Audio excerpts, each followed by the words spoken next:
नमस्कार दोस्तों, मैं डॉक्टर वीना प्रधान आज अपने channel healthy tales and tips पे बाय डॉक्टर वीना प्रधान मैं आज आपका स्वागत अभिनंदन करती हूँ। आज हमारी चर्चा का विषय है हाइपरटेंशन, मतलब ब्लड प्रेशर बढ़ा हुआ। लोगों की ये आम धारणा होती है कि कम उम्र में नहीं होता, पर ऐसा नहीं है। ब्लड प्रेशर किसी भी उम्र में बढ़ जाता है आज की ज़िंदगी और आज के आयाम के हिसाब से। अब मैं बताऊं कि ब्लड प्रेशर क्या होता है। ब्लड प्रेशर मतलब आर्टीरियल वॉल में आपका ब्लड जिस प्रेशर से जा रहा है उसे नापते हैं। तो दो तरह से सिस्टोलिक एंड डायस्टोलिक दो ब्लड प्रेशर लेते हैं। नॉर्मली हम बोलते हैं कि 120 से 80 होना चाहिए, अगर इससे कम है तो कम बोलते हैं, पर ये वेरी करता है पर्सन टू पर्सन कि आपका नॉर्मल ज़िंदगी में किस तरह से कितना रहता है। तो 120-80 हमारा लोअर जो मानते हैं कि नॉर्मल है, और 140-90 हम ऊपर मानते हैं। इससे ऊपर अगर गया तो हम हाइपरटेंशन के दर्जे में इंक्लूड करते हैं। हाइपरटेंशन जो है ये आपकी ज़िंदगी, आपके स्ट्रेस, आपके इमोशन, आपकी एक्टिविटी से भी इफ़ेक्टेड होता है। रही बात कि ये कितने तरह के होते हैं, तो अगर कहें तो ये इसेंशियल हाइपरटेंशन जिसका कोई कारण नहीं पता है। दूसरा होता है सेकेंडरी हाइपरटेंशन, जिसमें हमें ये होता है कि किसी डिजीज़ के कारण हो गया। तीसरी चीज़ें होती हैं कुछ ड्रग इंड्यूस्ड होती है जिनको हमारे खाने से ब्लड प्रेशर हमारा बढ़ सकता है। चौथा अगर कहें तो प्रेगनेंसी इंड्यूस्ड होता है, जिन्हें पहले से कोई ब्लड प्रेशर नहीं होता, लेकिन प्रेगनेंसी के दूसरे तिमाही में और तीसरे तिमाही में उनका ब्लड प्रेशर बढ़ जाता है। तो इन्हें ध्यान देना होता है प्रेगनेंसी में भी। अब आई बात कि अगर हम स्टेजिंग करना शुरू करें तो नॉर्मल ब्लड प्रेशर जैसे मैंने आपको 120-80 बताया, एलिवेटेड हम बोलेंगे 130 से 80। स्टेज 1 में हम बोलेंगे 130 से 80 और 90 के बीच में चला गया नीचे का डायस्टोलिक ब्लड प्रेशर। स्टेज 2 हम बोलेंगे कि 140-90 से ज़्यादा हो गया। अब हमें ये पूछें कि ब्लड प्रेशर बढ़ रहा है हमारा, हमें पता कैसे चलेगा। इसके लिए एक रेगुलर शेड्यूल हमें बनाना चाहिए। तो हमें कोई ब्लड प्रेशर नहीं है तो भी हमें महीने 2 महीने में कैजुअली जा कर के अपना ब्लड प्रेशर चेक करा लेना चाहिए कि ये कितना है। ध्यान तो हमें शुरू से ही देना चाहिए, पर एक उम्र के 20-25 साल में ये बिल्कुल ज़्यादा ध्यान देना चाहिए। और अगर आपकी फैमिली हिस्ट्री है कि आपके घर में किसी का ब्लड प्रेशर बढ़ता है तो आपको और अलर्ट होना चाहिए। अब आऊँगी मैं इनके कॉजेज़ क्या क्या होते हैं। कॉजेज़ आज कहूँ तो रोज़मर्रा की ज़िंदगी में आज हमारे पास इतने स्ट्रेस हैं कि स्ट्रेस इंड्यूस्ड हाइपरटेंशन को हम बिल्कुल नहीं छोड़ सकते। तो स्ट्रेस इंड्यूस्ड में मैं ये भी कहूँगी कि आज एक नर्सरी का भी बच्चा है, अगर वो स्कूल जाता है तो उसे इस चीज़ के टेंशन होता है कि उसके बैग में बॉटल और उसकी चीज़ें हैं या नहीं। तो टेंशन तो सभी को है, तो आप टेंशन फ्री होकर जीना सीखें।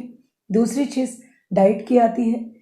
डाइट में हमारे होते हैं कि कुछ लोग लो सॉल्ट ना लेने के बावजूद अपना सैलड में भी सॉल्ट डाल दिया, ऊपर से भी नमक डाल दिया, जबकि हमारी जितनी हरी सब्जियां होती हैं उनमें अपने आप नमक होता है। तो उन्हें उस चीज़ का भी ध्यान देना चाहिए। आज हम वेस्टर्नाइज हो रहे हैं जिसमें अल्कोहल और स्मोकिंग का भी चलन हमारे युवा वर्ग अपना रहे हैं। कुछ बड़े लोग भी अपना रहे हैं कि आज हमारी वीकेंड है तो हम पार्टीज़ करेंगे। तो प्लीज़ आप इन्हें ना लें कि हम जानबूझ के अपने आप को बीमारियों के हवाले क्यों करें। रही बात स्ट्रेस की, जो मैं एक आपको बोलना भूल गई कि ये आपके लाइफस्टाइल पे भी फ़र्क पड़ता है, आपके वर्क पे भी फ़र्क पड़ता है कि आप किस तरह के वर्क करते हैं। सेडेंट्री वर्क है या क्या है लाइफस्टाइल में। अगर सेडेंट्री वर्क है तो आप 1-1.5 घंटे बाद उठें, अपने हाथों की स्ट्रेचिंग एक्सरसाइज करें, आँख को थोड़ा बंद करके रिलैक्स करें कि आपको टेंशन वो कम हो। फिर आती है बात कि हमारे जो डिजीज़ हैं, जैसे डायबिटीज़ मेलाइटिस हो गया, आपका हाइपर कोलेस्ट्रेमिया हो गई। सबसे बड़ी डिजीज़ अगर आज माने तो हिंदुस्तान में अर्बन 70% लोग ओबेसिटी से ग्रसित हैं, मतलब उनका वज़न नॉर्मल से ज़्यादा है, जो उनकी हाइट, उनकी हेरिडिटरी फैक्टर और उनके एज के हिसाब से ज़्यादा होता है। लोग कहते हैं कि बीएमआई अगर 25 से ज़्यादा है तो हम ओबेसिटी में आते हैं, पर ऐसा नहीं है, क्योंकि कुछ लोग जो मस्कुलर बॉडी वाले होते हैं, बहुत एक्सरसाइज करने वाले, उनके मसल मास चूँकि ज़्यादा होते हैं इसलिए बीएमआई ज़्यादा होता है। अगर ये नापना हो तो वेस्ट मेजरमेंट से हम लेते हैं कि 94 सेंटीमीटर मेल्स का होना चाहिए और 80 फीमेल्स का। अब बात आती है प्रेगनेंसी वाली। प्रेगनेंसी में लोग क्या करते हैं, परवर्जन ऑफ टेस्ट होता है, तो अलग अलग चीज़ें खाते हैं, उसमें कहीं सॉल्ट ऐड करेंगे, कहीं चाट मसाला ऐड करेंगे, कहीं सब्जी और खाने में नमक ज़्यादा देंगे, तो कहीं अचार ज़्यादा खाएंगे। तो उसका भी हमें ध्यान देना पड़ेगा। प्रेगनेंसी की बात हुई तो उसके बाद कहीं डिलीवरी के बाद ओरल कंट्रासेप्टिव पिल्स अगर लॉन्ग टर्म पर आप लेते हैं या शुरुआती में ही लेते हैं तो उसके कारण भी आपका ब्लड प्रेशर बढ़ सकता है। अब हुई हमारी बात हमने डाइट बोल दिया, आपको स्ट्रेस बोल दिया, डिजीजेस बोल दी, लाइफस्टाइल बोल दी। अब हमें इस चीज़ का ध्यान देना पड़ेगा। सबसे बड़ी बात कि अगर आपकी फैमिली हिस्ट्री है तो आपको ज़्यादा अलर्ट होना पड़ेगा। ये मैं दोबारा दोहरा रही हूँ, क्योंकि बचाव ज़्यादा अच्छा है किसी चीज़ के इलाज से। Prevention is better than the cure. सबसे चीज़ हुई अब आप साइन और सिम्टम, मतलब आप किस तरह समझें कि आपको अब हेडेक हो रहा है या आपका ब्लड प्रेशर बढ़ रहा है। तो सिर में भारीपन होने लगता है, सिर दर्द होने लगता है अगर हल्का बढ़ा है, और अगर बहुत ज़्यादा बढ़ता है तो आपको चिड़चिड़ापन होगा, सिर दर्द से फटा जाएगा, आपको मन नहीं लगेगा काम करने में, नींद नहीं आएगी।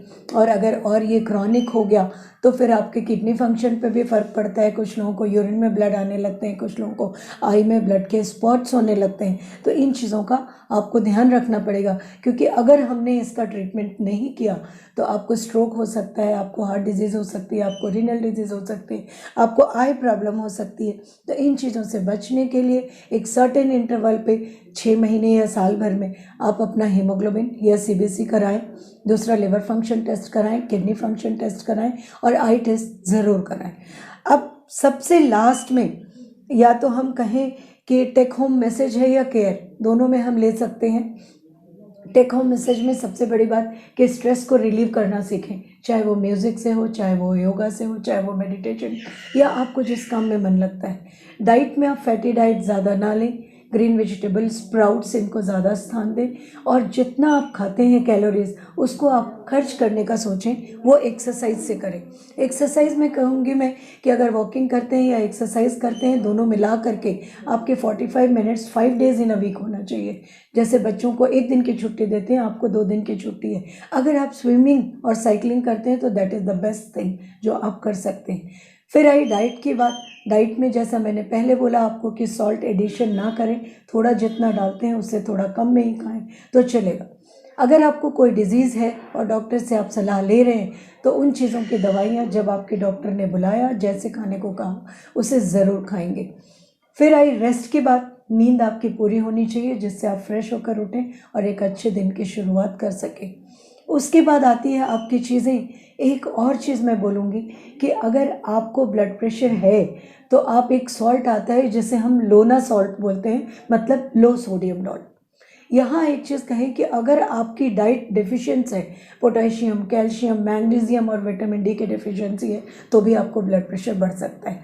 तो एक अहम रोल होता है हमारी डाइट का और हमारे प्रिकॉशन का। दूसरा, अभी समय चल रहा है ठंड का, तो आप ज़्यादा ठंड में टहलने ना जाएं, क्योंकि इससे वासोस्पाज्म होता है और स्ट्रोक के चांसेस बढ़ते हैं। धन्यवाद। फिर अगली बार मिलूंगी कुछ नई समस्याएं और समाधान लेकर।